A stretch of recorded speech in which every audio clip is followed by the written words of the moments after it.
Bincang-bincang pastoral kembali hadir bersama saya Rosi. Sobat Media Komsos, Keuskupan Ruteng kembali menyelenggarakan kegiatan Live in Ekonomi Kreatif Tahun Pastoral Pariwisata Holistik OMK Keuskupan Ruteng. Dan bincang-bincang pastoral kita kali ini berlangsung di Rusun Kevikepan Borong. Sejak kemarin kita menyelenggarakan kegiatan live-in bersama dan kegiatan ini berlangsung selama 3 hari. Untuk membuka acara kita kali ini, mari kita mendengarkan persembahan lagu dari Yasni dan Amelia OMK dari Paroki Mok. Kita sambut Yasni dan Amelia dengan tepuk tangan.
Ya, mari kita berikan aplaus untuk Yasni dan Amelia.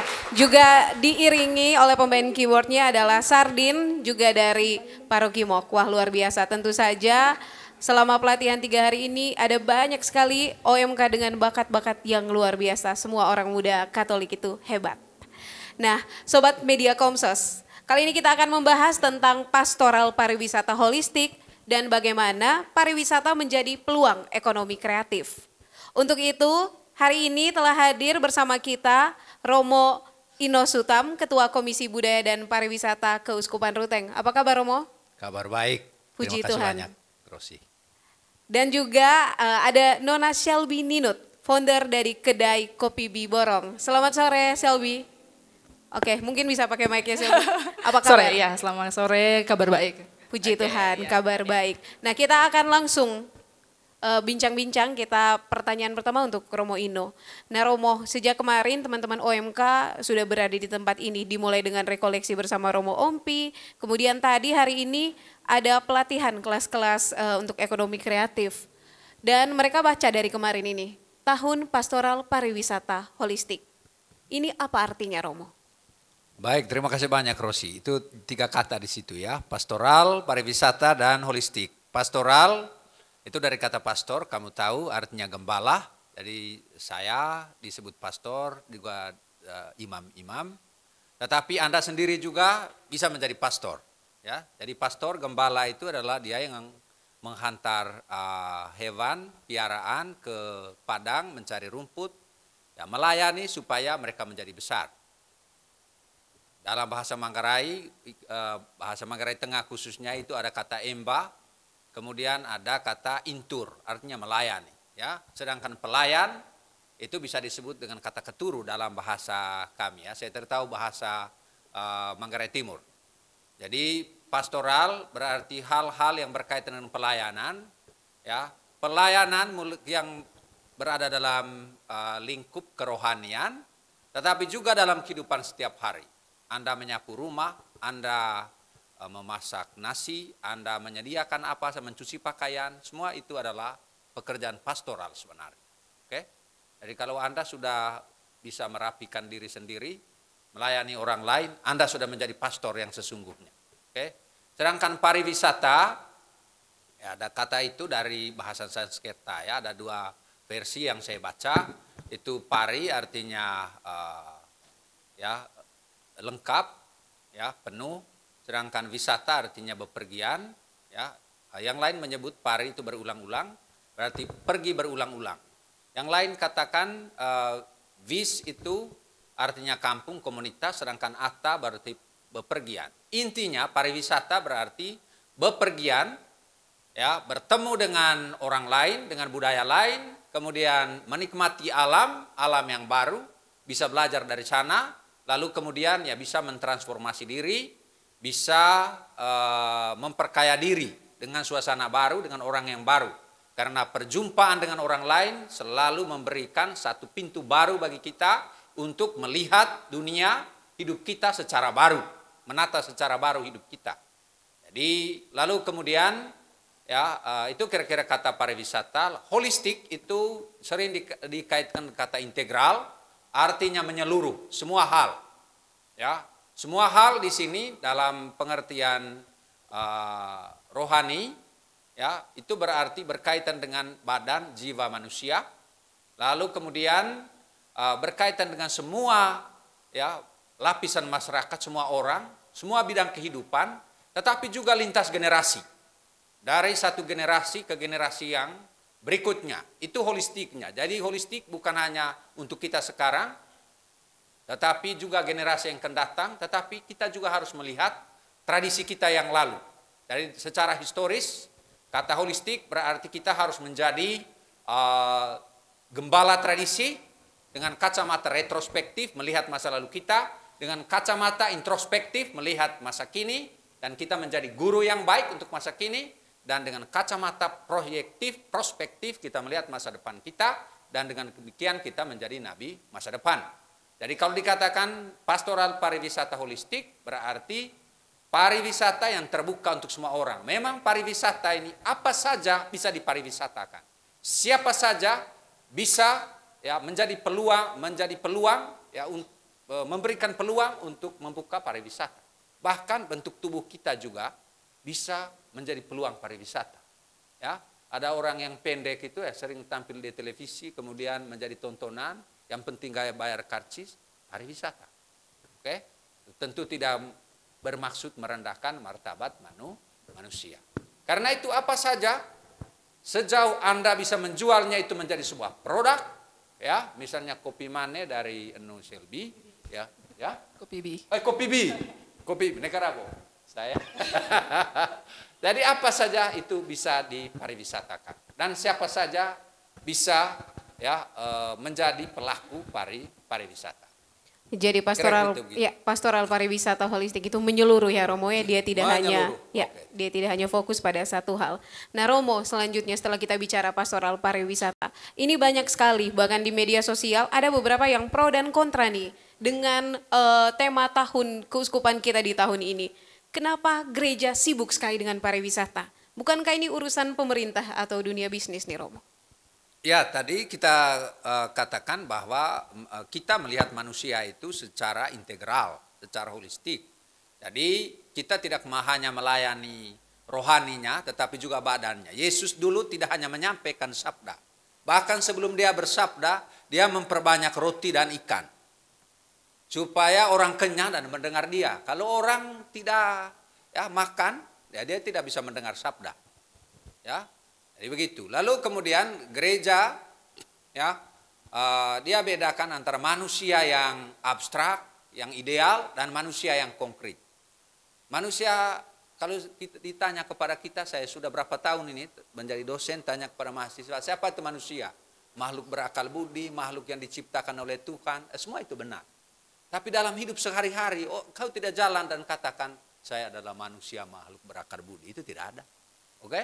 Dengan suami istri tidak ada orang bilang kau makhluk berakal budi, itu tidak ada. Yang ada dalam hidup sehari-hari adalah manusia yang namanya Ino, ya Selby, Rossi dan semua yang lain. Dan dia itu siapa? Orang yang lapar, orang yang haus, orang yang mau ke toilet, orang yang sakit, orang yang cemas, orang yang jatuh cinta, itu manusia yang konkret. Dan gereja mau urus yang manusia konkret kemudian ke manusia yang ideal. Keselamatan itu dia bersifat sangat historis, sangat material juga, ya, supaya dari sana akhirnya manusia melihat pintu ya menuju keselamatan. Karena itu gereja sejak tahun 52 dia melihat bahwa pariwisata ini sebuah peluang, ya. Dan kemudian secara resmi tahun 64 Paulus VI katakan pariwisata ini adalah sebuah peluang. Di sana ada hal positif, tentu ada hal negatif juga. Tetapi itu adalah sebuah misi bagi kita, sebuah pekerjaan bagi kita. Dan karena itu tahun 65 itu sudah diajarkan dalam dokumen Konsili Vatikan kedua. Dan kemudian ajaran kita tentang dari gereja, ya, secara resmi dan besar itu peregrinans intera, manusia pesiarah di bumi, itu tahun 69. Lalu kemudian tahun 2001 itu ada orientasi atau pedoman pastoral pariwisata. Artinya gereja melihat bahwa hidup kita adalah sebuah pariwisata. Kita bersiarah di dunia ini sampai akhirnya nanti kita sampai kepada dunia yang baru, langit yang baru menurut kitab Wahyu. Jadi kalau dikatakan bahwa mengapa sibuk dan lain-lain, kita tidak sibuk karena kita berpastoral. Karena itu ada juga yang lain, harus buat ini, buat ini. Tidak, gereja itu pariwisata, tapi dia pastoral, melayani semua orang. Yang ada dengan munculnya pariwisata abad 20, kita melihat di Eropa terutama masalah-masalah, misalnya bagaimana orang bekerja pada hari Minggu, orang yang berpariwisata itu mereka pergi ke tempat di mana-mana, lalu kebutuhan rohani mereka bagaimana. Kita mulai dari situ dulu. Pelayanan-pelayanan rohani untuk mereka yang berpariwisata. Kalau Borong, Cepi Watu ini banyak orang dari luar negeri yang datang, mereka akan bisa di mana? Kalau kebetulan mereka itu Katolik. Ya, saya di Werebo 4 tahun yang lalu dan pasca di sana, sangat senang sekali beberapa turis dari Prancis, dari Jerman, ada sekitar belasan orang. Dalam pikiran mereka tidak akan ikut misa Paskah, tetapi ternyata ada pelayanan Paskah di Werebo. Karena itu kita akan lihat nanti dalam program kita itu lengkap, mulai dari hal yang konkret sampai kepada pelayanan spiritual. Kira-kira begitu, Rosi. Oke Romo, sebelum kita bahas tentang program dulu, kita lihat moto yang diusung dalam pastoral pariwisata holistik ini ada 3B. Berpartisipasi, berbudaya, dan berkelanjutan. Mungkin Romo bisa jelaskan, kita mulai dari berpartisipasi. Oke, baik. Bapak Uskup itu beliau menekankan apa yang disebut dengan sabda ramah atau sabda prinsip. Yang pertama prinsip martabat manusia, yang kedua prinsip budaya lokal, kemudian prinsip masyarakat lokal, prinsip lingkungan hidup, lalu kemudian prinsip etika dan religius, kemudian prinsip atau ramah dengan transparansi kerjasama, ya, lalu dan keadilan, lalu kemudian prinsip penggunaan iptek yang ramah terhadap manusia. Kalau kita lihat 3B yang digunakan itu sebenarnya diambil dari prinsip kedua, ketiga, dan keempat. Partisipasi maksudnya bagaimana supaya setiap orang diberi panggung, diberi peluang untuk itu. Pertemuan kita ya pada sore hari ini itu bagian dari upaya supaya kita memberikan jalan, pintu kepada orang muda, kepada masyarakat kita, ya, supaya mereka dapat berpartisipasi dalam ya industri pariwisata. Karena pada umumnya sekarang masyarakat kita ini, kita semua hidup dalam mentalitas agrikultur. Kita di petani. Dan bagaimana masyarakat petani ini harus bertransformasi ke satu masyarakat yang baru, masyarakat industri. Dan pariwisata ini bukan industri material, tetapi industri jasa. Dia membutuhkan material, tapi pertama-tama adalah industri jasa. Ya, karena itu masyarakat itu harus berpartisipasi, supaya jangan ada yang disebut dengan long atau lonto, lonto atau long. Jadi seperti dikatakan tadi, ternyata pariwisata ini tidak perlu kita mengubah apa-apa. Karena itu kita lihat bahwa dia sebenarnya modalnya itu paling kecil sebenarnya, tidak terlalu butuh modal besar, karena kita hanya menjual kampung kita. Ya, misalnya siapa Jeff Aquino itu ya di Lalong, dia membuat dan dia hanya buka sebuah rumah, lalu kemudian didatangkan orang, mereka dibawa ke kampung.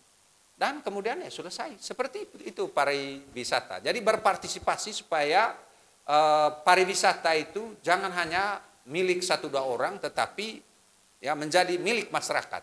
Dan dia pariwisata punya daya ungkit yang besar untuk membuka pintu selebar-lebarnya bagi semua orang. Asalkan semua orang mungkin diberi pelatihan dan dipoles 1-2 hal yang bisa dijual sebagai pariwisata. Macam itu. Oke, Romo, jadi berpartisipasi artinya kita jangan sampai menjadi penonton ya Romo ya dalam dunia pariwisata. Jadi harus ikut berpartisipasi, ikut mengambil bagian juga. Nah Romo, kita lanjut dari berpartisipasi ke berbudaya. Ini apa artinya Romo? Bukankah dalam pariwisata budayanya harus global? Karena kita bertemu dengan wisatawan mancanegara nih Romo. Ya baik, 7 apa tadi? 7 prinsip tadi, sabta rama tadi, sabta prinsip itu selalu dikaitkan untuk kita, bukan hanya untuk kita, di pelaku pariwisata juga ada istilah sabta A, yaitu atraksi. Atraksi ini artinya daya tarik wisata, atraksi wisata itu ada 3 pada umumnya, yaitu budaya, lalu kemudian religi dan alam. Kemudian aksesibilitas, ada yang ketiga itu aktivitas, kemudian amenitas, akomodasi, lalu kemudian ansilaritas, artinya pelayanan, ya awareness di situ hospitality, ya di mana ditekankan supaya orang mempunyai pengetahuan, mempunyai tingkah laku yang bagus, attitude, ya jadi knowledge, attitude dan skill, lalu tentu punya sikap yang transformatif. Lalu kemudian yang ketujuh itu adalah akselerasi. Nah budaya untuk kita itu adalah salah satu daya tarik wisata. Daya tarik wisata karena ya memang itu yang dimiliki, yang unik, yang mau dilihat oleh orang, yang dimiliki oleh satu masyarakat. Karena itu perjumpaan manusia selalu merupakan perjumpaan ya kebudayaan. Kalau orang Inggris dia datang ke sini, ya dia tahu selamat pagi itu dalam bahasa mereka good morning. Kalau dia mau ke bahasa Indonesia, maka dia harus selamat pagi. Dan supaya dia tahu selamat pagi, maka dia bertanya pada orang. Karena itu perjumpaan manusia selalu merupakan perjumpaan kebudayaan. Kalaupun dia pakai bahasa gestikulasi, ya dia harus tahu ya. Misalnya kalau dia buat begini, ya mungkin ini makan maksudnya. Ya, hanya memang ya kalau mungkin ada masyarakat lain kalau buat begini mungkin lain maknanya, kita tidak tahu. Ya, jadi dan kita tahu bahwa dalam budaya ini, kalau menurut Undang-Undang Nomor 5 Tahun 2017 itu ada banyak 11 unsur ya, saya tidak sebut semua. Ya, antara lain ada manuskrip, kemudian ada ritus-ritus, ada adat istiadat, lalu kemudian ada bahasa, ada ritus-ritus, kemudian ada permainan tradisional, ada teknologi, pengetahuan tradisional, ada selain permainan ada kesenian dan kesenian macam-macam, lalu kemudian ada olahraga tradisional. Nah, di Manggarai kan, di Manggarai tiga kabupaten ini kebetulan saya berpartisipasi dalam penyusunan apa yang disebut dengan pokok-pokok kebudayaan daerah PPKD, dan kita sudah menyusun itu, dan itu yang dikembangkan, dihidupkan lagi oleh masyarakat. Jadi sebenarnya pariwisata ini memberi satu kesempatan baru bagi kita, yaitu bahwa budaya kita yang sebenarnya sudah mati, bagaimana itu dihidupkan. Orang Manggarai 60 tahun terakhir adalah orang Manggarai yang konsumeristis. Mereka tidak sesederhana apapun leluhur mereka adalah produsen, produktor dari apa yang mereka gunakan. Mereka tidak mengenal mungkin kulkas atau piring yang porselin yang bagus, tetapi mereka hanya makan dari cevak, ya, dari bahan-bahan, tapi mereka sendiri yang membuatnya. Nah, sekarang ini dengan prinsip berkelanjutan, ya, dengan prinsip keunikan untuk budaya, maka hal itu ingin dihidupkan kembali. Dan itu sekarang kita lihat beberapa restoran di kota-kota besar, ya, juga di Labuan Bajo, ya.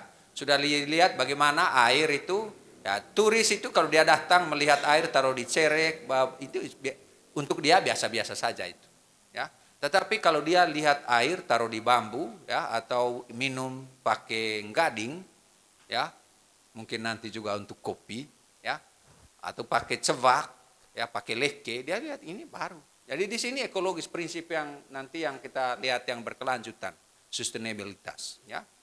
Jadi ini yang kita mau jual, keunikan budaya kita yang tidak ada di tempat lain, dan itu yang menarik dia datang ke sini. Dan terutama bukan budaya lain, tetapi budaya masyarakat tradisional yang ada di situ, sehingga tidak ada penjajahan budaya.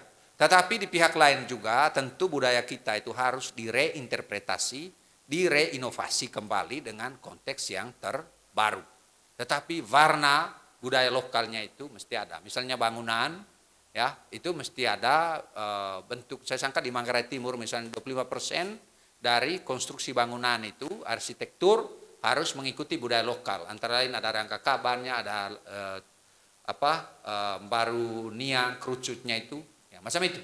Kira-kira. Oke, jadi berbudaya kira-kira seperti itu ya Romo. Kita menerima tamu internasional tetapi dengan budaya kita, dan ini harus kita pertahankan terus karena kita menjual budaya juga untuk dunia pariwisata. Nah Romo, berkelanjutan sendiri maksudnya apa nih Romo? Ya, berkelanjutan itu berkaitan dengan sekarang apa yang lagi tren di dunia, ya, di PBB yang disebut dengan, ya, Sustainable Development Goals, ya, SDGs. Itu ada 17 poin itu, kemiskinan, kemudian gender, lalu ekologi, ya, dan kemudian juga kita mengenal apa yang disebut dengan sustainable tourism, ya.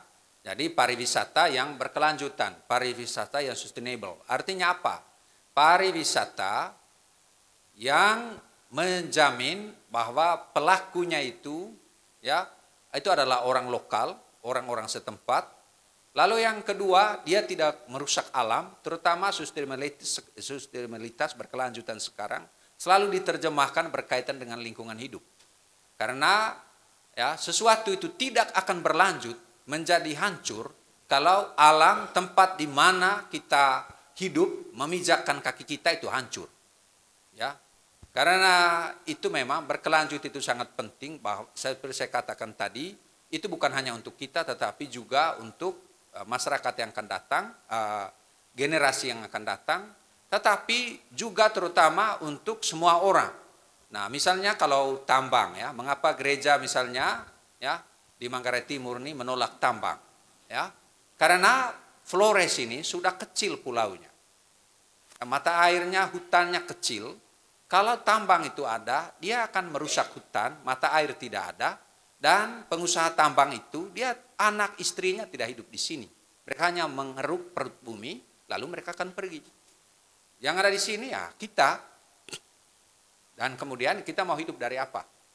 Ya, coba lihat saja di tempat-tempat yang sudah dikeruk.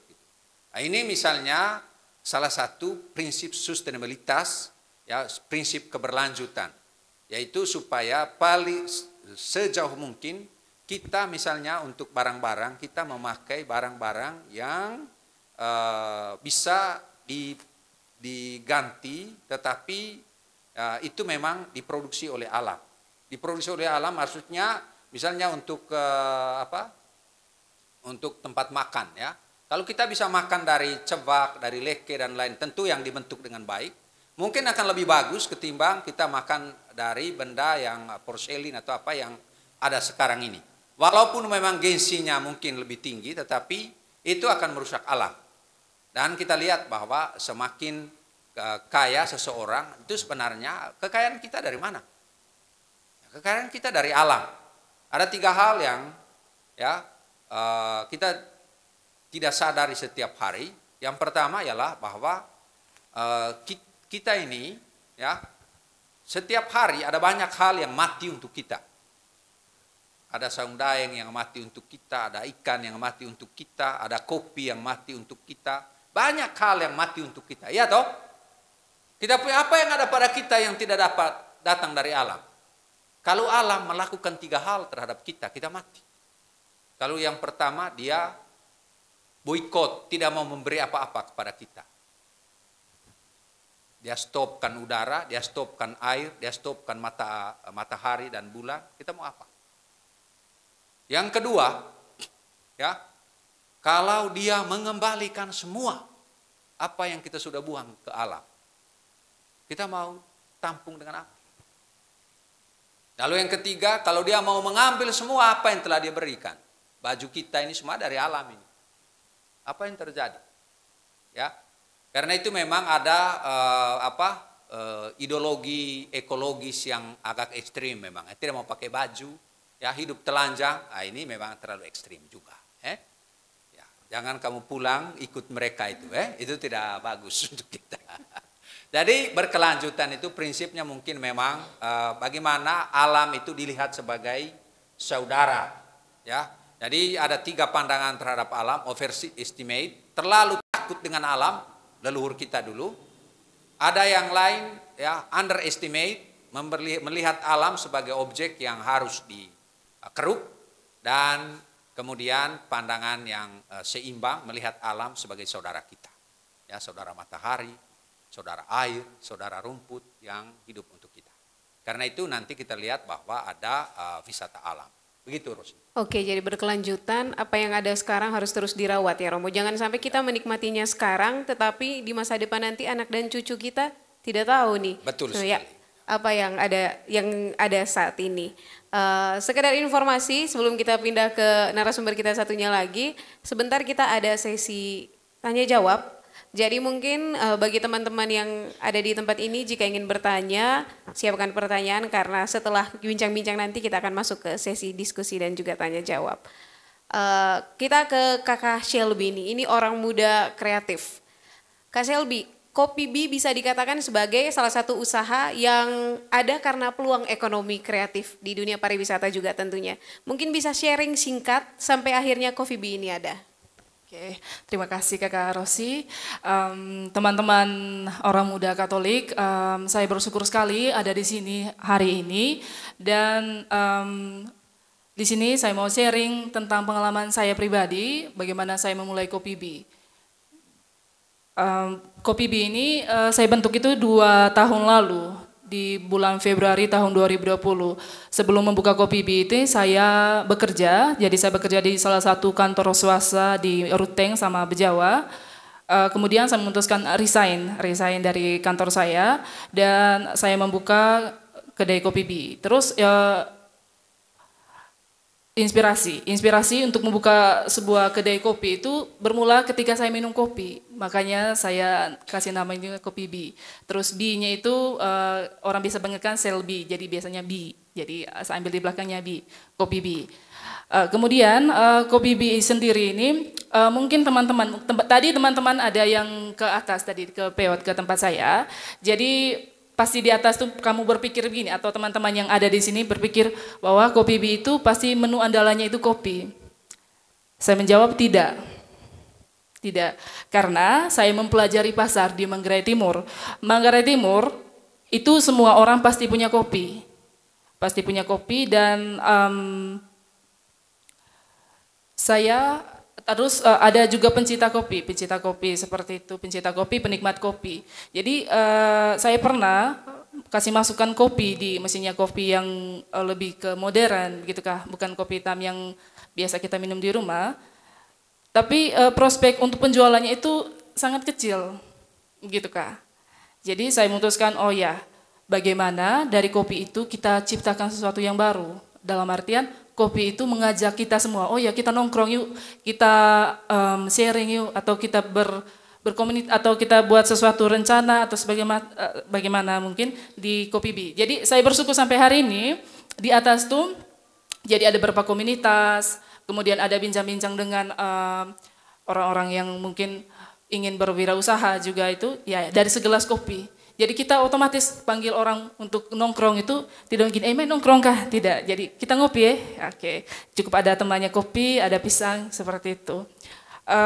Kemudian Kopi B ini lebih banyak menu-menunya di kuliner juga, jadi ada makanan, ada snack juga. Kemudian itu saya kembangkan pelan-pelan. Jadi kalau mau sharing juga Kakak Rosi, sebelum memulai usaha ini, saya jujur saja saya ini tamatan SMA. Jadi saat tamat SMA, waktu itu saya langsung kerja. Kemudian memutuskan untuk buka usaha itu karena ada niat dari dalam diri sendiri itu Kak. Bukan karena ada orang lain yang menggerakkan saya. Jadi saya bilang, oh ya saya berani saja, saya ada niat, oke pasti Tuhan akan kasih jalan. Intinya itu saja, percaya dengan diri sendiri. Sudah, saya buka dan saya tidak ada basic memasak atau basic barista. Ya barista itu saya belajar belakangan. Pas waktu itu ada dari Kementerian Pariwisata juga waktu itu undang untuk ikut pelatihan kopi di Labuan Bajo dan mungkin ada sedikit skill untuk meracik kopi seperti itu. Tapi itu kembali lagi ke mempelajari pasar tadi Kakak Rosi dan teman-teman sekalian. Jadi lihat pasar dulu. Oh ya, saya buat menu ini bisa kok tidak di lidahnya orang-orang sini atau pas atau tidak harganya di sekitar sini. Seperti itu. Kemudian untuk modal usaha Kopi B kemarin itu, jadi saya teman-teman saya bekerja selama 7 tahun. Jadi penting namanya menabung. Harus menabung. Jadi sisihkan dari sebagian kita punya pendapatan untuk apa yang mungkin untuk mulai usaha tadi. Oke, saya menyisihkan bagian saya punya simpanan penghasilan, terus saya langsung membuka usaha di atas tuh. Jadi banyak tantangan, pasti ada cemoohan, pasti ada itu Kak Rosi. Oke, jadi Kopi B ini baru berdiri 2 tahun. 2 tahun, ya, ya tetapi Kak, mau jalan ketiga. Iya, bukan hanya di Manggarai Timur ini saja yang tahu Kopi B. Kami di Ruteng juga, bahkan mungkin di Manggarai Barat sudah dengar tentang Kopi B dan memang kata orang itu kopi itu bisa menyatukan banyak, ya. Setuju sekali. Oke. Ada ide, ada gagasan di sana dan ternyata Selby melihat itu sebagai peluang. Siap. Ya, setelah merasa kurang cocok bekerja di kantoran, ya buka usaha walaupun tertati-tati ya, tidak langsung mulus ya. Iya, makanya saya bilang Kak Rosi, kita mulai dari hal kecil. Jadi kebanyakan kita itu mengejar kekerenan dulu untuk memulai usaha. Jadi, apa katanya dia nanti kalau saya buka usaha ini, hanya jual kopi bisa.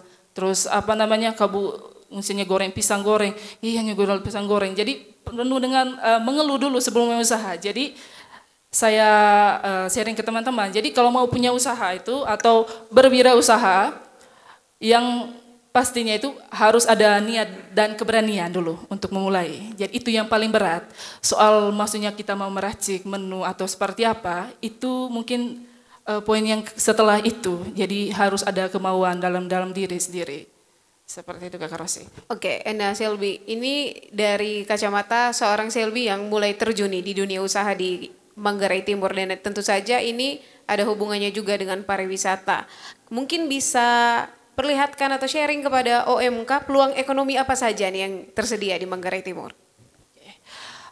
Kalau yang saya lihat untuk Manggarai Timur itu dia lebih ke pertanian, Kakak Rosi. Jadi kalau teman-teman besok-besok mungkin mau ada rencana tanam-tanam sayur atau tanam-tanam buah itu, serasa pasti itu kan pasarnya masih ada. Jadi jangankan lihat untuk dibawa keluar, kita konsumsi kita punya rumah sendiri, kita punya kelompok atau KBG atau parokinya kita dulu. Mungkin itu ke peluang usaha yang ini, atau mungkin bawa ke pasar borong, atau mungkin ada teman-teman mungkinnya nanti punya sayur atau apa bawa ke Kopi B saja. Bisa itu Kakak Rosi. Kemudian usaha yang kita lihat dulu lingkungan. Jadi teman-teman jangan, kalau menurut saya ini jangan asal memulai usaha. Harus pastikan kita punya target pasarnya siapa dulu. Oh iya, anak sekolah. Jadi anak sekolah ini kesukaannya jajan. Jadi es atau minuman-minuman kekinian seperti apa. Atau mungkin roti-roti atau kue-kue seperti itu. Jangan gini, kita memaksakan sesuatu yang, itu tadi saya bilang, mengejar kekerenan. Karena memulai dari kekerenan tanpa diimbangi dengan kita punya niat dari dalam diri, itu pasti lama-lama itu pasti ya, dia akan mungkin tidak berjalan seperti yang kita inginkan. Kemudian yang paling penting Kakak, usaha yang dimulai dulu, coba saja dulu.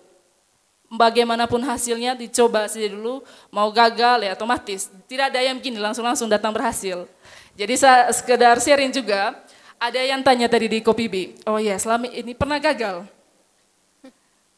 Kalau gagal, mungkin belum pernah ya Kakak ya, saya belum pernah gagal.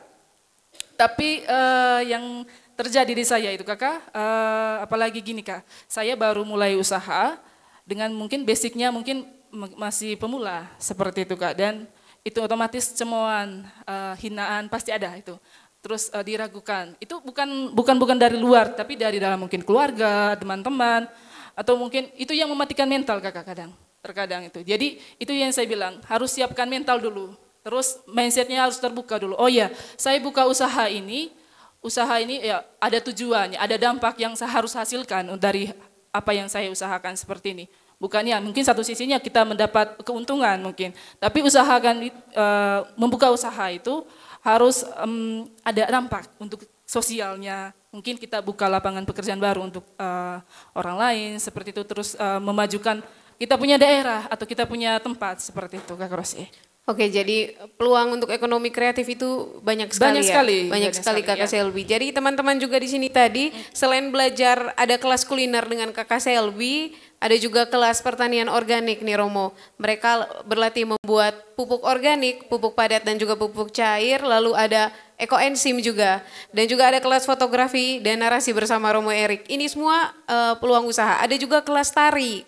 Nah, tari ini tentu saja budaya dan itu benar-benar pariwisata. Mungkin saja teman-teman dari kelas fotografi nanti bisa shoot ini Pantai Liang Bala dari angle terbaiknya, kemudian bisa taruh di Facebook, buat narasi yang bagus, dan ini menjual pariwisata. Begitu juga dengan teman-teman yang dari pertanian organik, seperti Kakak Selby bilang tadi bahwa peluang pertanian itu kita jangan dulu lihat keluar nih. Kebutuhan di daerah kita sendiri itu banyak sekali, rumah-rumah makan yang butuh sayuran, dan turis-turis sekarang kalau di Labuan Bajo mereka biasanya tanya ini organik tidak, ini sehat tidak, karena kalau organik itu artinya sehat, dan untuk vegetarian memang butuh sekali sayuran-sayuran organik. Nah Kakak Selby, ini anggap saja saya ini OMK nih, terus datang ke Selby dan saya ingin mengembangkan suatu usaha ekonomi kreatif. Kira-kira ide dan gagasan apa yang bisa Kakak Selby tawarkan untuk saya? Kalau ide atau gagasannya itu yang pertama yang saya sarankan itu tadi kembali ke lingkungannya kita atau pasar yang ini apa.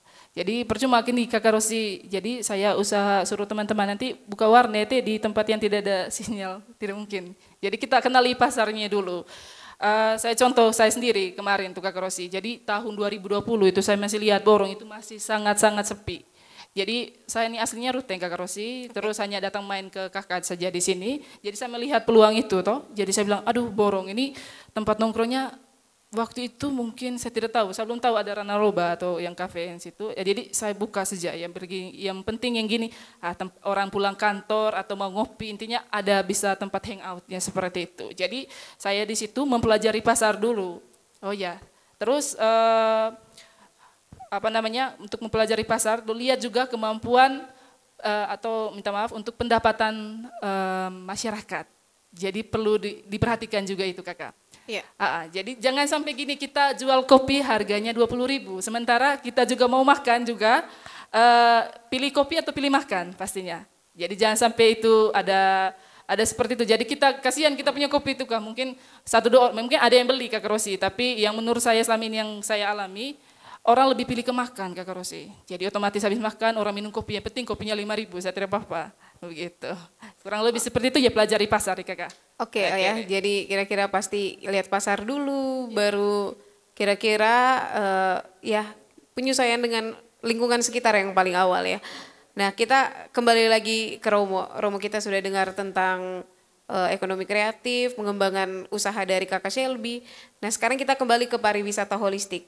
Apa saja program konkret dalam tahun pariwisata holistik di Keuskupan Ruteng?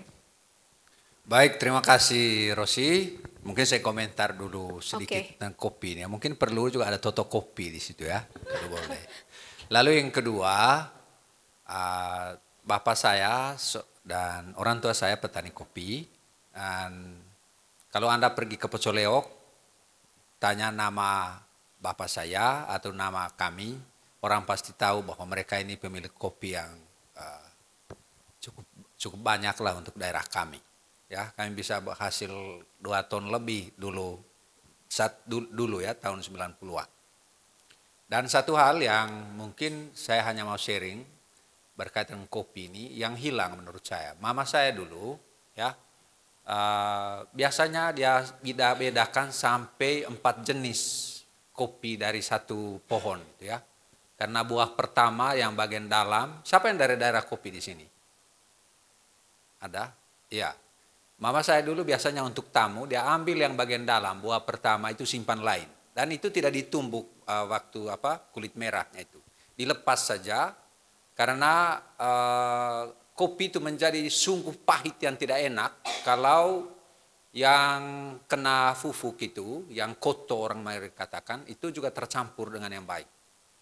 Dan lalu yang kedua itu yang saya lihat dari mama saya dulu, ya soal pengolahan kopi itu sejak dia dipetik ya.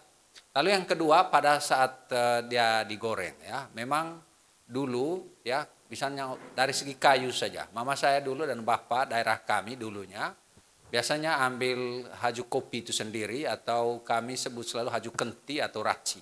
Hanya 3 jenis itu saja kayu yang digunakan untuk goreng kopi. Dan waktunya juga lama sekali. Dan warna kopi sebenarnya kalau yang macam begitu itu bukan hitam. Dia itu mestinya coklat. Coklat. Dan itu kita minum itu memang rasanya lain dan dia terasa pahit lalu ada manis sedikitnya. Ya, karena kopi pahit itu datang dari kopi yang rusak, datang dari gorengnya tidak bagus, yang berikut karena masih mentah. Itu tentang kopi. Lalu yang kedua, saya mau bagi pengalaman tadi sebelum karena ini memang program konkret. Orang Manggarai itu menjadi miskin karena dia malu dan gengsi. Itu saja. Ya. Anehnya satu pekerjaan itu pada saat dia masih muda dia tidak sentuh. Begitu dia berkeluarga mau tidak mau dia sentuh pekerjaan itu. Sehingga saya selalu katakan dengan mahasiswa, kamu waktu mahasiswa itu kuteksnya penuh ya. Penuh kuku ini. Begitu berkeluarga, dia setengah-setengah anak kelima, dia tidak ada kuteks lagi. Bahkan ini. Nah, padahal kalau sudah awal kita dapat ya berusaha dengan baik. Seperti Shelby katakan tadi perlu berani. Saya sendiri dulu, ya saya agak panjang. Saya sendiri dulu, saya tamat kelas 3 seminari di Kisol. Saya lamar ke SVD, saya sejak kelas 3 memang kena gangguan kesehatan yaitu usus turun. Dan kemudian saya harus istirahat dari frater, saya kembali lagi ke Ruteng, ditawarkan untuk kerja di Ruteng, saya mau kembali ke kampung. Lalu apa yang saya kerjakan? Saya mengerjakan, karena kebun kami besar sekali, saya mengerjakan ya pekerjaan yang sangat dibenci oleh bapak saya yaitu sadap moke, iris moke. Karena ini dia bilang, wah ini tidak masuk dalam akal saya. Ya. Lalu kemudian pada saat itu Romo Matias Jebatur almarhum menawarkan saya untuk menjadi guru. Tapi saya sudah sadap moke selama 3 bulan.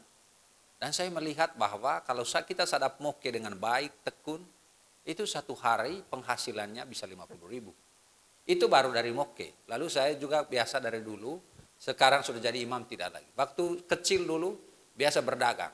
Ya. Sehingga di Ruteng itu saya kenal semua rumah. Karena saya jual sirip pinang, jual apa saja, lengkuas dan lain-lain. Dan uang ada terus. Ya. Sehingga saya katakan kalau orang itu miskin, pertama pemalas, yang kedua malu. Dan siapa itu pemalas? Pemalas itu bukan orang yang tidak aktif. Pemalas itu adalah orang yang paling rajin di dunia ini. Juga paling inovatif, paling kreatif, itu pemalas. Tetapi dalam khayalannya. Nah, itu, ya. Sehingga orang lain itu tidur itu memuaskan, dia waktu tidur itu kadang-kadang mimpi kerja. Sehingga bangun tidur, ya dia capek. Karena mimpinya mimpi kerja. Ya, begitu. Baik, program konkret kita ke tadi. Program. Program konkret tadi adalah, ya, pertama itu program edukasi. Ya, masa penjelasan ini tadi termasuk edukasi. Ada seminar, ada lokakarya, ada khotbah, ada surat gembala dari Bapak Uskup, itu semua adalah program edukasi. Ada 9 program, ya. Yang kedua adalah program penguatan spiritual, yaitu ada doa, ada lagu rohani, ada misa, launching, ya, tahun pariwisata holistik, ya, ada mungkin devosi juga bulan ini, ada banyak sekali perarakan, prosesi. Lalu yang ketiga adalah program ekonomi. Program ekonomi tadi termasuk ekonomi kreatif ini, itu banyak sekali, ya. Itu kerja apa saja. Saya sangka saya tidak menjelaskan itu karena itu sudah Anda lakukan 1-2 hari. Kemudian program di bidang budaya juga sudah dijelaskan tadi, ya. Misalnya tari-tarian, lalu menghidupkan berbagai teknologi tradisional, ya, menghidupkan kembali misalnya budaya tradisional, budaya tiba Mekah. Karena untuk kita orang Manggarai pariwisata itu sebenarnya orang Manggarai mengenal pariwisata karena kita punya ritus tiba Mekah, kita punya ritus watwa'i supaya kita menjadi tamu yang baik, kita punya ungkapan laat natas, lejong beo, lambung baru. Berarti kita memang harus siap menerima tamu dan kemudian, ya, kalau kita mau menjadi tamu juga harus menjadi, ya, tamu yang baik, tamu yang jujur dan tamu yang sopan, ya.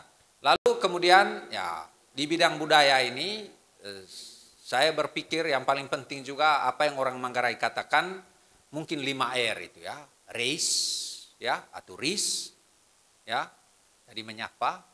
Kalau kita sudah raise dan raise orang, maka kita menjadi dekat dengan orang, ruis. Kalau kita sudah ruis dengan orang, maka kita menjadi teman satu sama lain. Rais. Kalau kita sudah rais, maka kita akan berkembang bersama, menjadi lebih besar bersama. Raos. Dan kemudian yang kelima, kita akan berkembang terus, menjadi besar terus yang dikatakan res atau ras. Yang orang Manggarai katakan res paling lele, ras paling racap. Jadi itu kira-kira di bidang budaya, ya. Kemudian di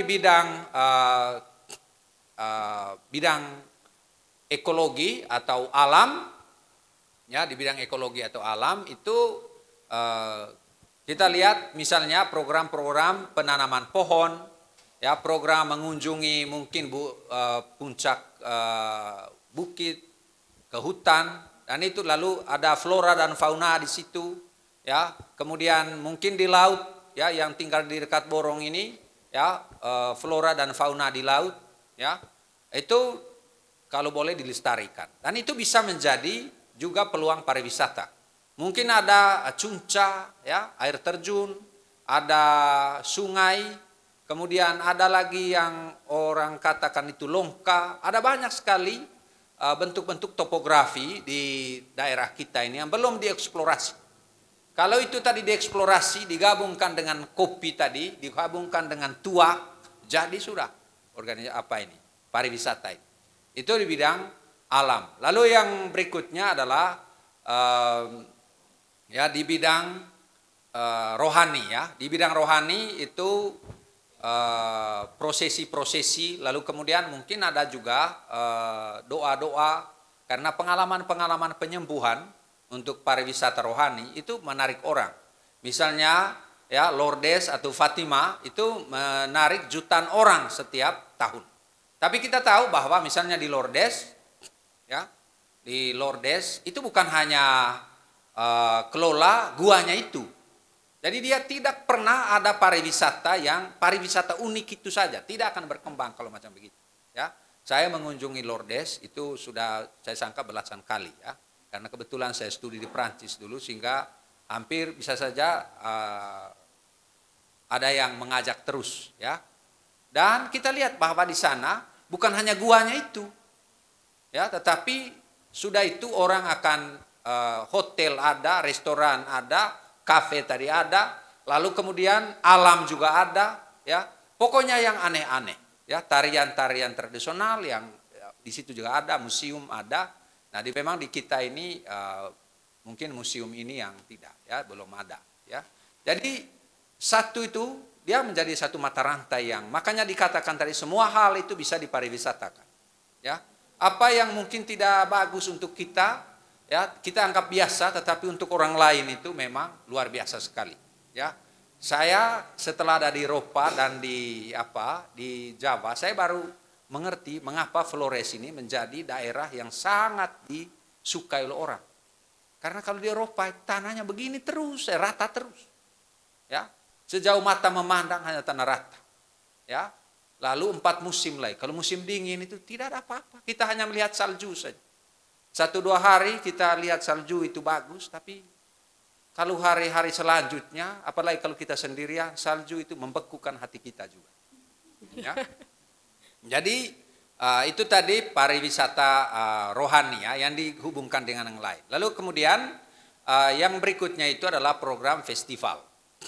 Nah, sejak tahun ini kita mengadakan 2 festival besar, yaitu Festival Golokoe di Labuan Bajo nanti akan diadakan tanggal 8 sampai 15 Agustus. Dan itu memang untuk Kefikepan Labuan Bajo, tapi dari Anda sekalian juga pelaku pariwisata, pelaku ekonomi kreatif pasti ada yang diundang. Kopi B juga pasti akan diundang ke sana. Lalu kemudian tanggal 7 Oktober itu ada Festival Golocuru. Itu tuan rumahnya 3 kefikepan lainnya. Kefikepan Ruteng, Kefikepan Borong, dan Kefikepan Reo. Dan tentu Anda semua juga diundang. Ya. Lalu kemudian program berikutnya adalah program Hari Pariwisata Sedunia. Itu kita sejak tahun lalu, ya, komisi kami Budaya dan Pariwisata, Rosi ini saya punya sekretaris komisi, ya, Komisi Budaya dan Pariwisata. Beliau ini menangani banyak hal, juga penyiar dan lain-lain karena bakatnya banyak, ya. Baik, itu tanggal 27 September nanti. Sejak tahun lalu, tahun ini kita adakan itu di Paroki Rekas, ya. Karena itu memang ya kami selalu bergerak terus, Rumah Beben luar biasa, ya, selalu mengorganisir ya setiap komisi dengan kerjanya masing-masing. Itu kira-kira ya 9 program ya konkret dari pariwisata. Dan untuk Anda ya ada hal yang tidak kami sebutkan ya bisa Anda ajukan. Ya, karena apa yang kami sebut itu hanya sebuah kunci, sebuah pintu yang ya kiranya memberi inspirasi bagi Anda untuk berpikir yang lain lagi. Karena begitulah cara berpikir. Satu orang memberi inspirasi, dia seperti berdiri di atas bahu kita dan dia melihat dunia lebih jauh. Ada hal yang baru dimunculkan. Kira-kira begitu, Rosi? Oke, jadi itu tadi program-program konkret nih di tahun Pastoral Pariwisata Holistik, dan besok teman-teman peserta yang mengikuti kegiatan Live In ini ada RKTL nih, rencana tindak lanjut. Jadi kira-kira apa yang mau dibuat dalam tahun Pastoral Pariwisata dan di paroki masing-masing, dan yang dipelajari di sini bisa dibawa pulang nih untuk teman-teman OMK di paroki masing-masing. Nah, kita sampai kepada closing statement. Saya mau dengar closing statement dari Kakak Shelby dulu, mungkin bisa kasih closing statement tentang ekonomi kreatif atau pariwisata nih. Silahkan Kakak Shelby. Oke, terima kasih Kak. Jadi saya sedikit ini tambahan karena saya menyimak tadi Romo Ino sampaikan. Jadi yang macam Romo ini sampaikan tadi itu tadi yang kita tidur akhirnya besok paginya capek tuh Kak Romo. Jadi saya pernah seperti itu Romo. Jadi ya sebelum buka usaha seperti itu. Jadi itu pikiran untuk buka usaha Kak Romo. Bagaimana ya nanti saya buka usahanya yang seperti ini. Pokoknya begini desainnya apa segala macam. Tapi besoknya saya kembali lagi kerja kantoran tuh Kak. Malas lagi kerja, jadi mengantuk di kantor apa segala macam. Jadi ya sudah putuskan, saya resign. Itu tadi ambil tindakan nyata buat satu yang maksudnya di luar mungkin di luar zona nyamannya kita. Jadi kita mungkin terlalu bergerak di kita punya zona nyaman. Jadi saya memutuskan resign dan memang tidak didukung oleh keluarga kemarin tuh. Jadi untuk berwirausaha karena pastinya kita takut Romo. Jadi di sini kita sharing juga kita orang Manggarai rata-rata nih Romo takut berwirausaha, takut jatuh, takut bangkrut Romo. Itu pastinya. Terus siapa lagi yang mau beli nanti kalau kita buka usaha ini? Jangan sampai saya punya usaha nanti tidak ada yang beli, terus apa segala macam. Banyak masalahnya dulu tuh Kak. Jadi itu saya bilang dicoba dulu. Jadi saya langsung closing statement. Jadi teman-teman khusus yang bergerak mau bergerak atau mungkin sedang bergerak karena ada mungkin teman-teman di sini yang sudah punya usaha mungkin kecil-kecilan tapi tidak apa-apa itu sudah luar biasa sekali kita untuk bisa berwirausaha di zaman yang sekarang itu kalau tidak berbisnis itu keliru sekali. Jadi kita bisa dapatkan uang itu setiap hari dibandingkan kita harus tunggu gajian seperti itu. Itu mungkin dari saya. Jadi gunakan kenali potensi dulu, potensi dirinya kita teman-teman sekalian. Saya bisa apa ya?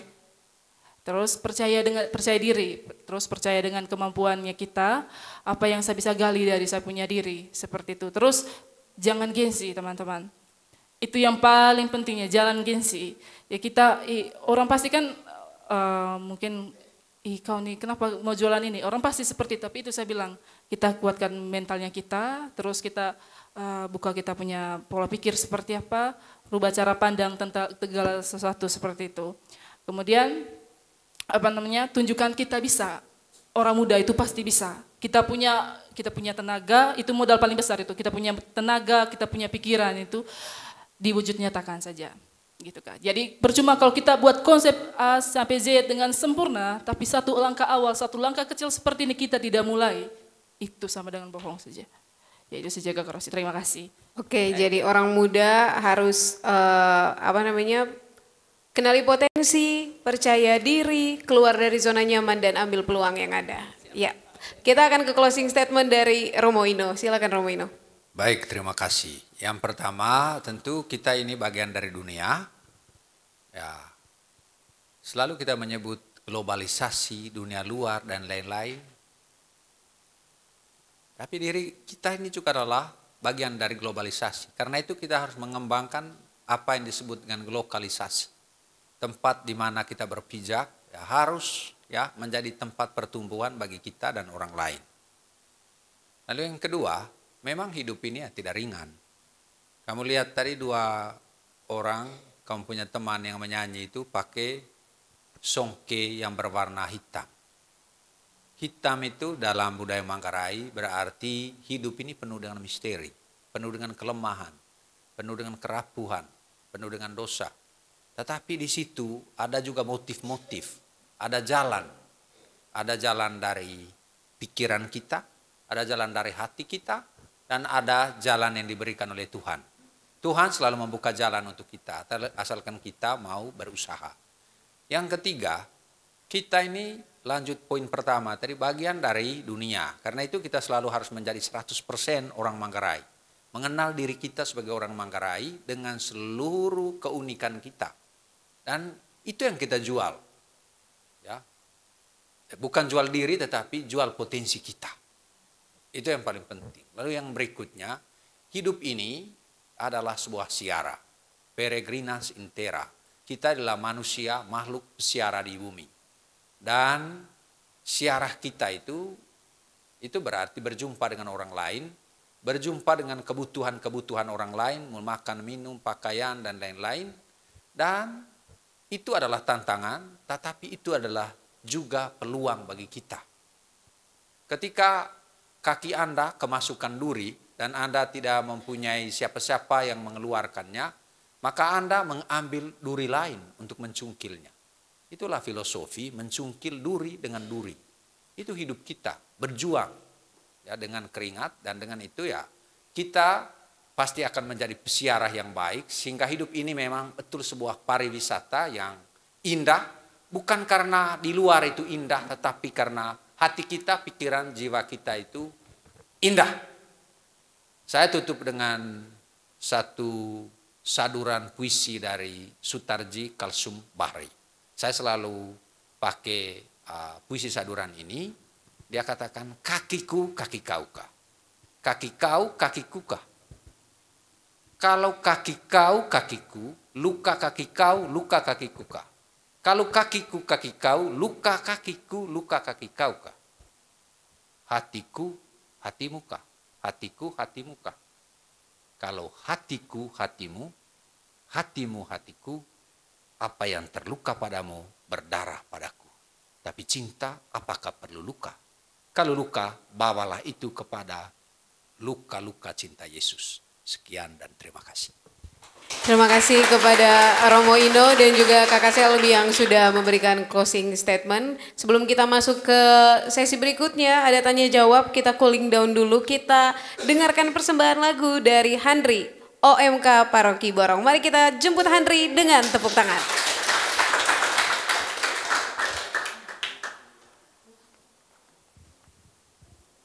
Baik, terima kasih waktunya. Sebuah lagu dari Sleng, judulnya Ku Tak Bisa, jauh dari kalian semua yang ada di sini.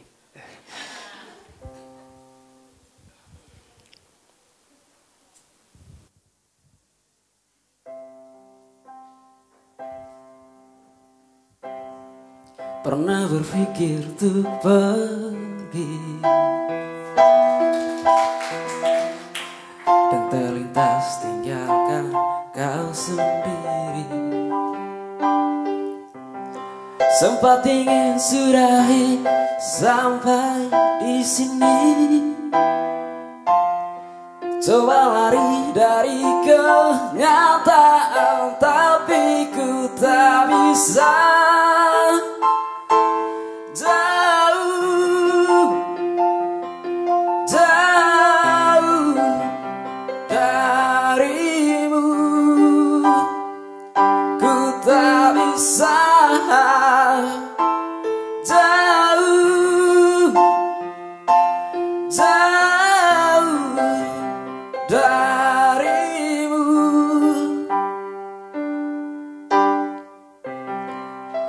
Lalu mau apa lagi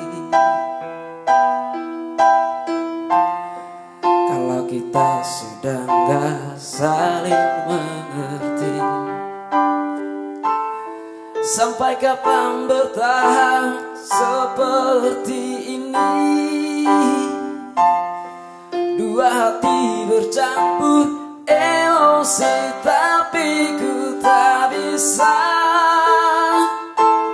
Jauh, jauh darimu, dan tak bisa. Jauh, jauh darimu. Sabar, sabar, aku coba sabar. Sadar, sadar, seharusnya kita sadar, kau dan aku tercipta tak boleh berpisah, dan tak bisa. Jauh, jauh darimu, ku tak bisa. Jauh,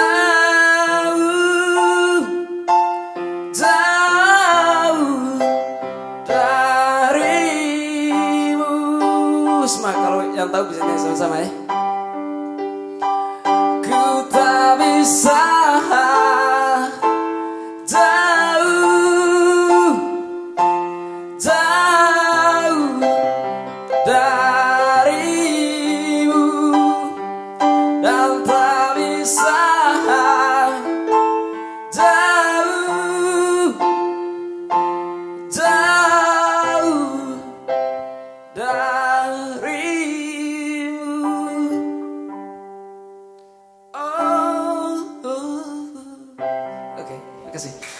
Asik.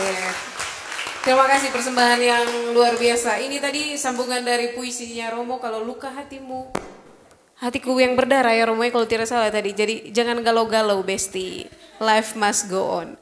Oke, kita akan masuk ke sesi tanya jawab. Buat teman-teman OMK yang ada di sini yang ingin bertanya, silakan ajukan tangannya. Maju ke depan di sini, jangan lupa perkenalkan nama dan asal paroki. Saya minta bantuan teman-teman panitia juga. Silakan yang ingin bertanya, angkat tangannya. Oke, ada satu di depan, kemudian sebentar selanjutnya kakak yang di belakang. Pakai.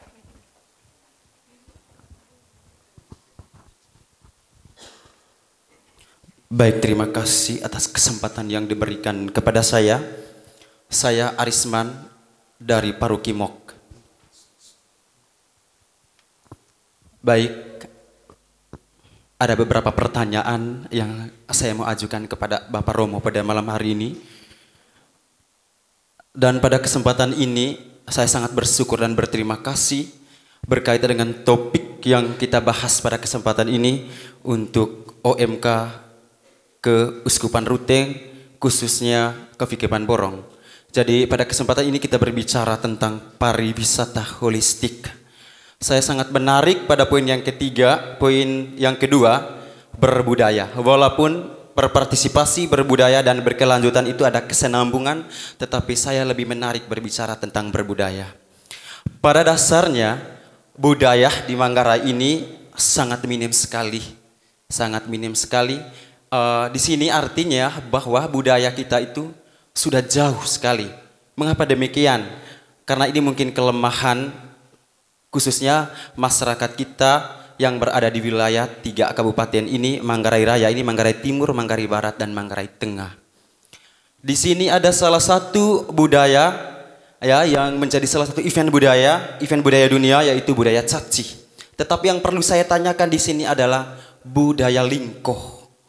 Budaya lingko di sini itu adalah budaya yang belum diperhatikan oleh masyarakat ataupun pemerintah-pemerintah yang ada di 3 wilayah Kabupaten Manggarai Timur, Manggarai Barat, dan Manggarai Tengah. Budaya lingko di sini berkaitan dengan arsitektur atau gendang one lingko peang, berkaitan dengan baru niang atau baru adat.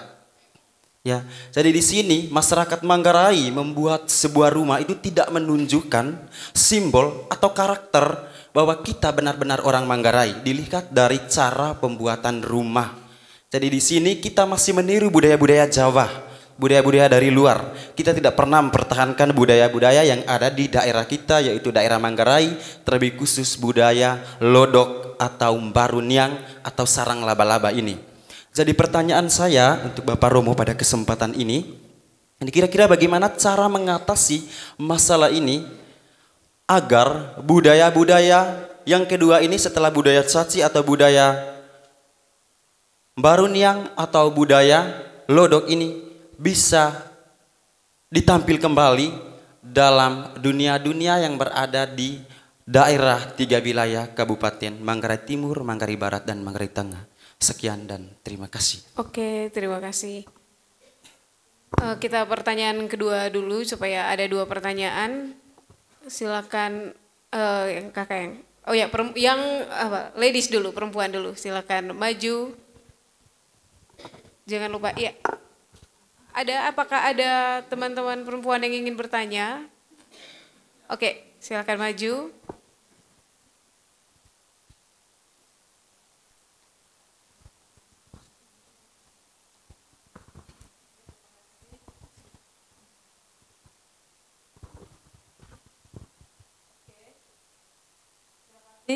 Perkenalkan, saya Maria Saiman, asal Paroki Borong. Kepada Romo, saya ingin bertanya tentang pastoral pariwisata holistik ini. Apa yang harus dibuat dari gereja, khususnya kami orang muda Katolik, untuk mewujudkan pastoral pariwisata holistik? Terima kasih banyak. Oke, apa yang harus dibuat oleh OMK nih Romo untuk menjadi bagian dari pariwisata holistik? Oke, silakan duduk. Mungkin satu pertanyaan lagi mungkin bisa ditujukan untuk Kakak Shelby. Silakan angkat tangan. Oke, silakan maju, jangan lupa perkenalkan nama. Itu di belakang ada yang angkat tangan ya.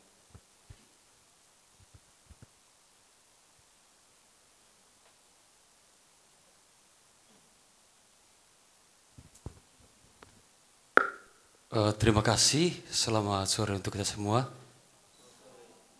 Izinkanlah saya untuk memperkenalkan diri. Nama saya Andri, saya dari Paroki Sita. Dan mungkin minta maaf sebelumnya, pertanyaan ini mungkin untuk Bapak Romo. Jadi pertanyaan dari saya untuk disampaikan kepada Bapak Romo, bahwa kalau tadi Bapak Romo sudah menjelaskan 3 moto yang didengungkan dalam tahun pastoral pariwisata holistik, yaitu berpartisipasi, berbudaya, dan berkelanjutan. Saya lihat juga kemarin Bapak Romo juga ikut ambil bagian di tanggal 20 masih tahun ini, yaitu di Gololoni, peresmian desa pariwisata. Satu hal yang saya ingat waktu itu pernah disampaikan oleh Romo Beben yang berkaitan dengan moto ini, bahwa yang merancangkan pariwisata itu adalah Allah sendiri. Yang merancangkan pariwisata itu adalah sendiri. Tetapi perutusannya adalah manusia. Pertanyaan dari saya, apakah yang perlu dilakukan oleh OMK dalam tindakan nyatanya? Jadi sekali lagi, apakah yang dilakukan oleh OMK ataupun tindakan nyatanya berdasarkan 3 moto ini, berpartisipasi, berbudaya, dan berkelanjutan, yang dimana kita ketahui bahwa keberadaan dari OMK ini tentunya berada dalam, dia akan mempengaruhi kaum muda di lingkungan paroki dan lingkungan stasi pada umumnya. Mungkin itu saja dari saya kembali. Oke, terima kasih. Ya, kurang lebih sama ya pertanyaan dari yang kedua dan yang ketiga tadi Romo. Ini tentang tindakan konkret dari OMK yang bisa dilaksanakan di tahun pastoral pariwisata dengan 3 moto tadi, berpartisipasi, berbudaya, dan berkelanjutan. Silakan Romo Winau jawab dulu pertanyaan sebelum kita lanjut ke sesi berikutnya untuk pertanyaan. Baik, terima kasih banyak. Sebenarnya dari pertanyaan terakhir Rosi tadi, ada 9 program konkret dari kita. Ada program edukasi tadi, yaitu bagaimana ya mensosialisasikan, mengajarkan ya tentang apa itu pariwisata, dan itu dengan mengikuti pelatihan macam begini, ya Anda bisa mensosialisasikan kemudian apa yang Anda dapat di sini kepada lingkungan Anda. Lalu yang kedua, program ya penguatan spiritualitas, ya itu misalnya misa pariwisata atau doa, ibadat sabda, ya siara berkaitan pariwisata, itu bisa menjadi ya hal yang Anda bisa organisasikan. Yang ketiga, dan itu yang mungkin menjadi fokus dari pelatihan ini, adalah ekonomi kreatif. Dan berkaitan ekonomi kreatif ini, ya pertanyaannya sederhana, pertanyaan balik untuk Anda adalah apa yang Anda sedang buat pada saat ini? Kalau Anda guru, mungkin ada pekerjaan sampingan lain di bidang ekonomi yang Anda mau kembangkan. Entah itu di bidang ekonomi, di bidang pariwisata, di bidang budaya, seni, dan lain-lain. Itu Anda bisa buat. Lalu seperti tadi Shelby katakan, potensi di daerah Anda itu apa? Tapi mulai dulu dari apa yang sedang Anda buat dan apa yang sedang dibuat oleh masyarakat. Kalau masyarakatnya petani, mereka petani apa? Dan Anda bisa buat apa ya terhadap apa yang sedang mereka lakukan. Contoh saja di Manggarai Timur ini, ya, Manggarai seluruhnya itu penghasil cengkeh sekarang ya, dan atau penghasil kopi, atau kalau di Manggarai Timur juga ada Sopi ya. Yang belum itu mungkin soal kemasannya ya, kemasannya itu mungkin belum ya kalau kita mau. Lalu pengolahan, kita kadang-kadang ya menjual biji cengkehnya itu. Kita juga penghasil kemiri apakah ada kemungkinan untuk diolah? Tetapi mungkin itu memang agak besar sekali. Yang paling real itu adalah apa yang sedang Anda buat sekarang dan bagaimana hal itu mungkin bisa lebih ditingkatkan. Ya, di bidang apa saja? Misalnya yang jelas di kampung-kampung kita sekarang, yang orang usahakan apa? Yang pertama orang pasti petani ya, seperti Selby katakan tadi, kita petani. Ini dia tanam apa? Ya, antar dua saja kalau dia kerja sawah atau mungkin ladang. Kalau di ladang dia tanam apa? Padi, jagung, lalu apa lagi yang lain? Ya, kemudian tanaman umur panjang. Lalu apa yang kita bisa buat dengan itu? Ya, saya kemarin sangat tertarik dengan beberapa orang muda di Kota Ruteng, ya, soal jasa-jasa yang sekarang ini, ya, semakin dibutuhkan, tetapi ya belum dilihat sebagai peluang. Kemarin ada satu orang muda, teman muda, ya, dekat dengan saya juga, itu Evan Lahur, mungkin ada yang kenal. Ya, dia itu pernah dulu menjadi penjual sayur. Artinya banyak orang di Ruteng tanam sayur, banyak juga yang mau beli, tapi sekarang dari pemilik sayur mau ke pembelinya ini kadang-kadang agak susah. Karena itu mereka menawarkan jasa untuk menjadi mediator. Atau sekarang dia itu membuka apa yang dikatakan just tip, ya, jasa, ya, Evan just tip, ya, itu luar biasa sekali. Dia juga pernah buka tawarkan jasa cuci piring untuk yang pesta. Nah, ini memang pekerjaan-pekerjaan, ya. Ada orang yang malas atau sudah capek, ya kita bisa tawarkan. Hal-hal yang ya kita hanya butuh keberanian, dan yang kedua kita butuh sikap profesional dan jangan gengsi. Ya, sekarang saya lihat di kampung saya, ya, orang sudah mulai, kalau dulu itu gunting itu ya pekerjaan yang gratis, ya. Sekarang ya sudah ada tukang gunting, ya. Nah, itu menurut saya, apalagi listrik sudah masuk semua. Dan Manggarai Timur, saya sangka Manggarai seluruhnya banyak yang merambut rigid juga, singkat catok dan lain-lain, itu menjadi kebutuhan juga sekarang. Ya, itu saya sangka hal-hal yang sederhana, ya. Atau kopi tadi, warung, di tempat-tempat lain, di kampung-kampung lain, di Jawa misalnya, sampai di kampung-kampung Udik itu sudah ada semua ini, ya, ada semua warung kopi. Ya, dan saya sangka di Manggarai belum ada semua itu, ya. Nah, kalau dibuka, ya itu bisa, ya. Itu kira-kira yang bisa dibuat oleh orang muda. Tentu saja seperti yang dikatakan tadi, ya, Anda kiranya dengan berusaha itu, ya, tidak melupa semakin beriman, semakin bekerja berusaha, semakin beriman. Semakin beriman, semakin berusaha. Ya, membuat warung kopi itu, ya, membuat pupuk organik, orang ateis bisa buat. Dan mungkin mereka buat lebih baik. Ya, untuk menjadi tukang gunting itu siapa saja, tidak pakai agama. Ya, jual bakso juga begitu.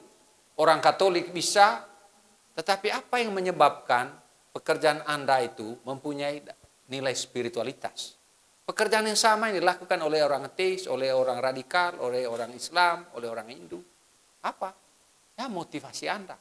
Bahwa Anda waktu bekerja itu bukan saja ya sedang mencari uang, itu benar karena memang melayani makna kerja kita, tapi Anda juga adalah mitra kerja Allah. Anda bersiara bersama Allah. Karena kita semua ini, apapun bentuk muka kita, kita adalah gambar dan rupa Allah. Melelo kacamata udite, biar vokok isung ranga na mo rin tang iteho. Gitu. Vuk dite so biar rigit itu vuk na mo Yesus tang. Jadi karena itu pekerjaan kita juga adalah ya menjadi mitra kerja Allah, apapun kerja kita, gunting, cuci piring, sapu dan lain-lain ya bisa. Ya. Sekarang juga misalnya jasa untuk cuci baju, setrika baju itu sudah ada. Bisa laundry. Gitu, ya. Laundry. Lalu kemudian semakin dibutuhkan juga di Ruteng sekarang itu adalah titipan bayi. Ya. tempat untuk titipan bayi karena kedua orang tua kerja. Ya, Oke, itu jadi lalu pertanyaan yang tadi Iya. lingko itu budaya, saya berpikir begini, AC. Sekarang sebenarnya pemerintah tidak tinggal diam juga, ya. Saya mengenal baik karena terutama dengan ya, kantor pariwisata di Ruteng dan di Labuan Bajo, setiap hari saya hampir karena kita punya grup bersama, mereka sudah punya ada usaha untuk revitalisasi. Dan untuk Unika Santo Paulus Ruteng, berkaitan dengan lingko misalnya dengan budaya, yang pertama kami ada mata kuliah memang. Ada mata kuliah budaya daerah. Ya, saya sendiri pernah mengajar itu sejak tahun 2002 dan ya saya melihat bahwa anak-anak kita bisa. Ya, antara lain misalnya kami sejak tahun 2014 yang menjadi ya torok itu, tukang torok itu bukan lagi pegawai, itu mahasiswa dan itu bisa. Lalu yang berkaitan dengan lingko, tahun 2018 kita pentaskan teater Randang Lingko, mengisahkan bagaimana cara membentuk lingko sampai tahap-tahap pengerjaannya dan puncaknya pada caci. Dan itu nanti dalam 2 festival ini kita berusaha supaya itu dipentaskan lagi. Bisa saja kita dipentaskan lagi nanti di Borong, ya, kalau ada waktu. OMK ya bisa masuk di situ dalam festival itu, dalam upaya revitalisasi budaya itu. Daripada kita mengajarnya lebih baik langsung dengan menarikannya dan orang mungkin lebih ingat. Ya. Karena mungkin mahasiswa saya di sini yang pernah ikut waktu itu. Ya. Itu saja Rosi. Oke, ini 2 pertanyaan terakhir dari kalau bisa langsung saja straight to the point, mau tanya apa dan kepada siapa. Oke, kakak yang baju kuning di belakang silakan maju. Jangan lupa sebutkan nama dan juga asal parokinya.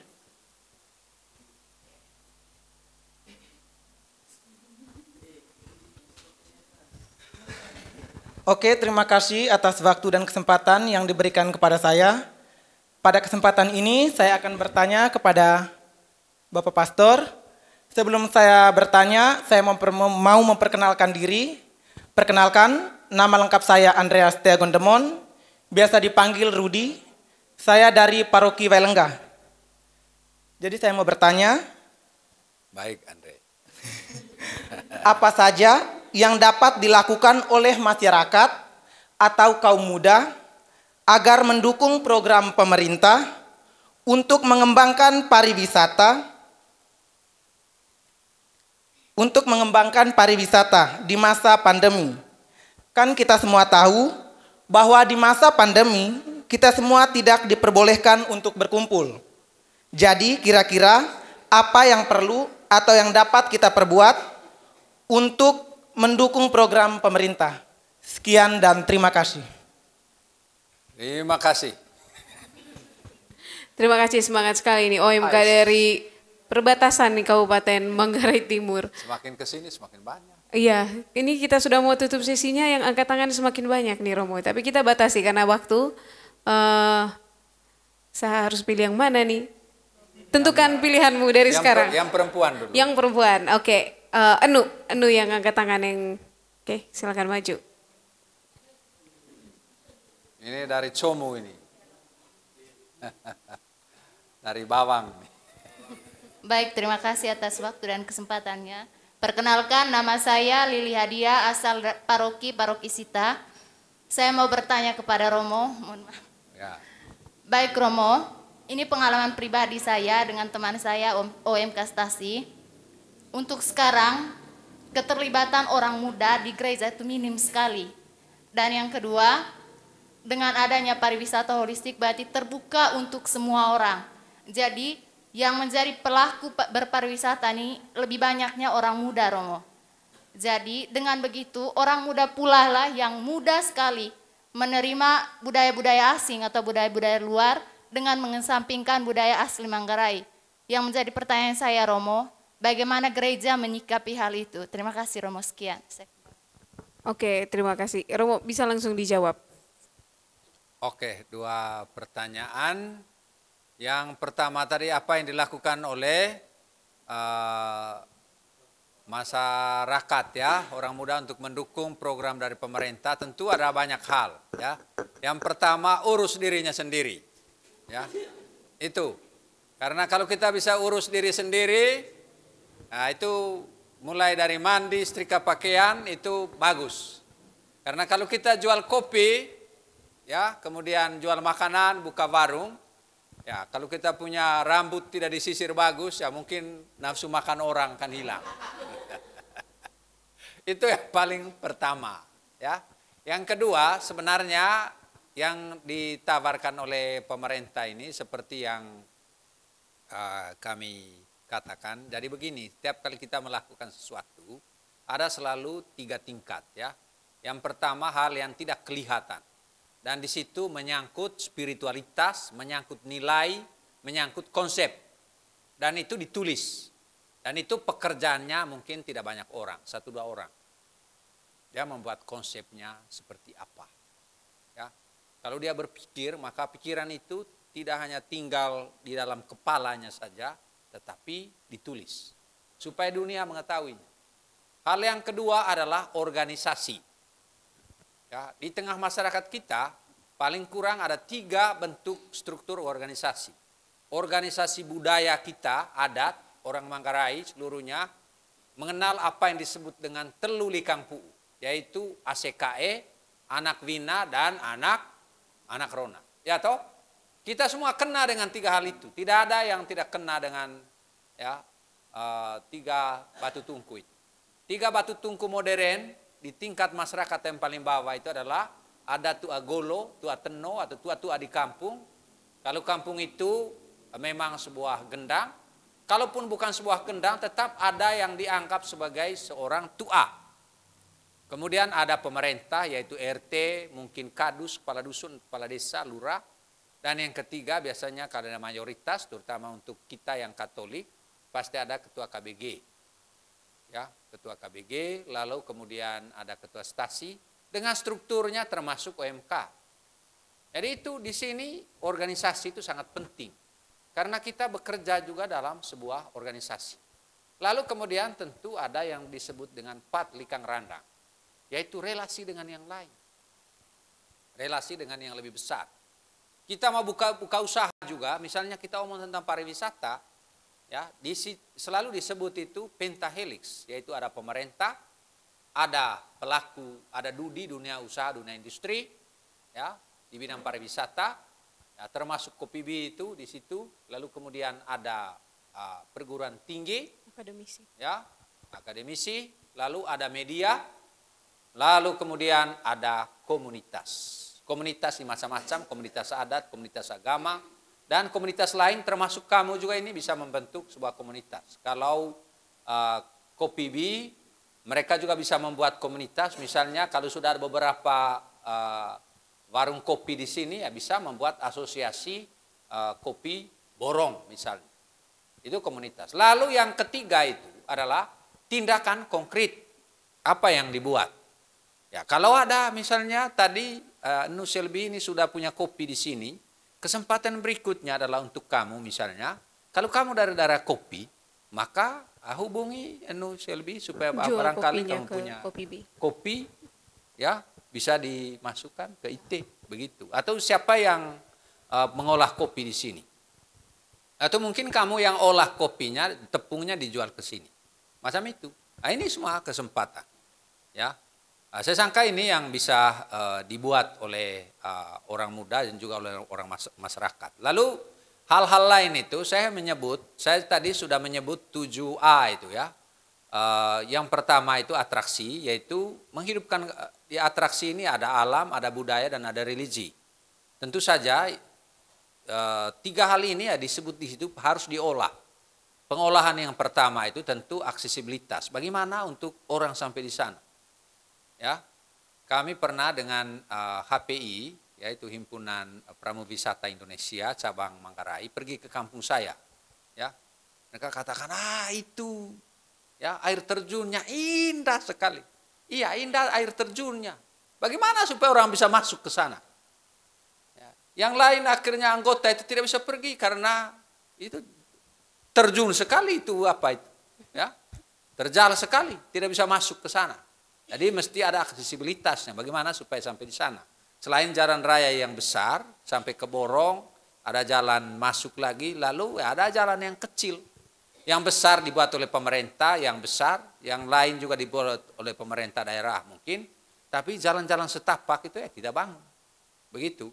Lalu jangan dulu langsung, kalau kita mau berpikir pariwisata, datangkan turis dari Aceh, dari mana, dari belahan dunia lain, dari Korea, karena kamu suka sinetron Korea, tidak bisa. Ya, peluang pertama adalah orang di kampung kita, begitu. Ya, kalau kamu lihat satu bukit di atas, ya, langsung kamu cerita tentang, daripada kamu bermimpi, ya, cari mimpi orang untuk isi togel, judi online, lebih baik ceritakan mimpi yang indah-indah saja. Saya melihat di situ kita punya arwah leluhur itu datang menyapa kita semua. Ya. Langsung Anda buka di bukit itu mungkin warung kopi atau tempat untuk selfie, jadi. Ya, macam itu, tapi ada aksesibilitas. Kemudian ada aktivitasnya, aktivitas apa? Misalnya selfie itu yang. Lalu kemudian ada akomodasi. Amenitas. Amenitas yang penting itu untuk orang Eropa misalnya, atau tamu siapa saja, yang paling penting adalah WC. Makanan orang bisa tahan. Tapi WC ini orang tidak bisa tahan. Begitu. Ada memang orang yang susah untuk WC di sembarang tempat. Nah, kalau macam generasi kami memang ini ya, kalau macam ya saya secara pribadi ini kenal semua mulai dari WC di hutan, di sungai, WC yang apa sampai kepada ya WC yang bagus sekali kita alami. Tapi ada yang orang lain memang yang tidak bisa alami itu. Biasanya semiskin-miskinnya orang Eropa, mereka tidak mungkin bisa tais barang saja. Karena memang tidak ada dalam budaya kita. Tapi orang Afrika, orang Asia, biar studi S3, pergi kota Paris tetap kencing di pohon. Ya, karena memang ya budayanya begitu. Ya. Nah ini misalnya amenitas, itu sangat penting ya. Amenitas, kemudian kios, warung makan, tempat parkir, lalu yang berikut itu yang kelima akomodasi, tempat tidurnya bagaimana. Ya, jangan sampai orang ya, tidur di kita punya rumah, ya lihat dengan baik. Mungkin ada majung dan lain, jangan sampai orang tidak tidur sepanjang malam. Ya. Atau untuk kita sendiri mungkin ya ranggong, laba-laba, kemudian lavo yang jalan itu biasa untuk kita. Tapi untuk tamu dari Jakarta misalnya, mungkin untuk mereka tikus itu hanya mereka lihat di YouTube saja. Tidak pernah lihat di rumahnya. Ya. Sedangkan kita biasa saja. Kita ini bagian dari tikus, ya. Tikus bagian dari kita, ya. Masuk orang punya celana, masuk di orang punya, ini bahaya, ya. Lalu kemudian yang paling penting adalah ansilaritas, ya. Soal pelayanan. Yang perlu Anda buat itu adalah beritahu misalnya asik kayak kita, asik kayak ojek. Karena kita ini bangsa pemeras. Sangat kontradiksi kita punya budaya. Kalau kita duduk di rumah adat, semuanya sopan dan lain-lain. Kalau duduk di gereja juga begitu. Ya, begitu keluar dari gereja, keluar dari rumah adat, ya, ada orang yang mau butuh pelayanan ojek misalnya, padahal 5.000 tapi kita minta 50.000. Nah ini tidak bisa. Orang akan datang hanya waktu itu saja. Jadi perlu berpikir panjang. Saya berpikir mungkin itu saja jawab. Lalu budaya dari luar dan dari budaya kita ini boleh. Budaya asli itu kita, tapi kita harus akui juga ya. Budaya itu ada tahap-tahapnya. Ya. Ada paradigma budaya tradisional, ada budaya modern dan postmodern. Ya. Budaya kita, budaya pramu, budaya peternak, ada budaya petani, ada masyarakat pengrajin dan masyarakat industri. Industrinya ini 1 sampai 4 sekarang, 4.0. Saya pikir begini, kita punya budaya ini ya, kita tidak bisa pertahankanlah memang yang aslinya. Tapi kita harus selalu membuat reinterpretasi, revitalisasi, kontekstualisasi. Bolehlah diterima yang dari luar itu, tapi bagaimana dia harus berjalan bersama dengan budaya asli. Dan itu pekerjaan yang tidak gampang. Dan mungkin untuk Anda ya, itu bisa saja. Untuk Anda mungkin pakai kain macam begini di satu kesempatan ya susah. Tapi mungkin buat baju dengan mungkin setengahnya pakaian ini, setengah di sininya pakai apa, ya itu bagus. Sehingga orang juga tidak beli pakai baju itu ya akan lebih mudah bagi dia. Mungkin hanya beli 50.000. Kalau kain macam begini orang jual 600.000. Setengah mati kalau turis miskin semua ya susah. Akhirnya kain itu terpajang saja ya. Dan akhirnya lapuk dimakan zaman karena tidak ada orang yang beli. Nah, ini kreativitas yang mungkin kita butuhkan. Dan ini juga bagian dari bagaimana menghidupkan budaya sambil terbuka terhadap budaya yang baru. Begitu saja. Oke, terima kasih Romo Ino. Jadi jawaban yang baru saja Romo Ino berikan menjadi statement terakhir untuk program kita kali ini. Buat teman-teman yang masih ingin bertanya nanti setelah acara ini bisa langsung tanya kepada Romo maupun juga dengan Kakak Selby karena kita dibatasi waktu.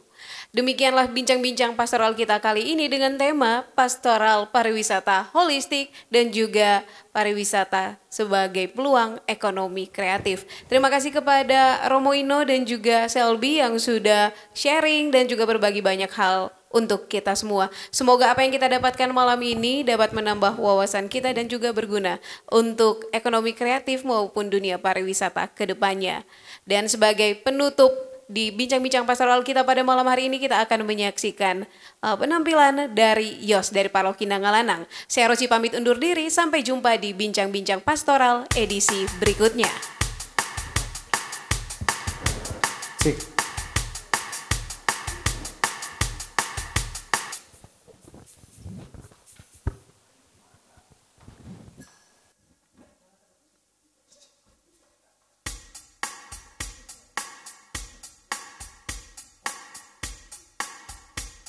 Terima kasih untuk kesempatan yang diberikan kepada saya. Saya akan membawakan lagu dari Ivan Yusroma.